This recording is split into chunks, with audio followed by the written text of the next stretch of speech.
কবরে এসে প্রথম প্রশ্ন করবে। মুনকার নাকির যখন চলে আসবে, 40 কদম যখন আত্মীয় স্বজনরা লাশটাকে কবরের মধ্যে দিয়ে 40 কদম চলে যায়, তখনই ফেরেশতা চলে আসে। এসেই পরীক্ষা শুরু। মার রব্বুক, তোর রবের নাম কি? আমরা বলবো রব্বি আল্লাহ। দ্বিতীয় প্রশ্ন, ওমা দীনু, তোমার ধর্মের নাম কি? আমরা কি বলবো? তৃতীয় প্রশ্ন, বিশ্বনবীর চেহারা দেখিয়ে বলা হবে আতারিফু হাদার রাজুল, এই লোকটারে চিনো নাকি? আমরা বলবো চিনি, আমাদের প্রাণের নবী। সব প্রশ্নের উত্তর তুমি পেরেছো। ফায়ুফসাহু লাহু কবরুহু 70 যিরান, আপনার কবরটারে 70 হাত লম্বা করে দেয়া হবে। ওয়ায়ুফতাহু লাহু বাবুন ইলাল জান্নাহ, আপনার কবর থেকে জান্নাতের দিকে দরজা খুলে দেয়া হবে। ওয়ায়ুলবাসু মিন লিবাসি আহলিল জান্নাহ, জান্নাতের 2টা রেশমি কাপড়ের পোশাক এনে আপনারে পরিয়ে দেয়া হবে।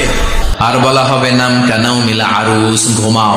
তোমাকে লম্বা সময় পাড়ি দিতে হবে, ঘুমাও। কানাউমিল আরুস, যেমনি বর বাসর রাতে আরামসে ঘুম দেয়। কিয়ামতের জন্য ইসরাফিলের সিংহায় যে ফুৎকার আছে, ওই ফুৎকার ছাড়া কোনো কিছুই তোমার ঘুম ভাঙাতে পারবে না।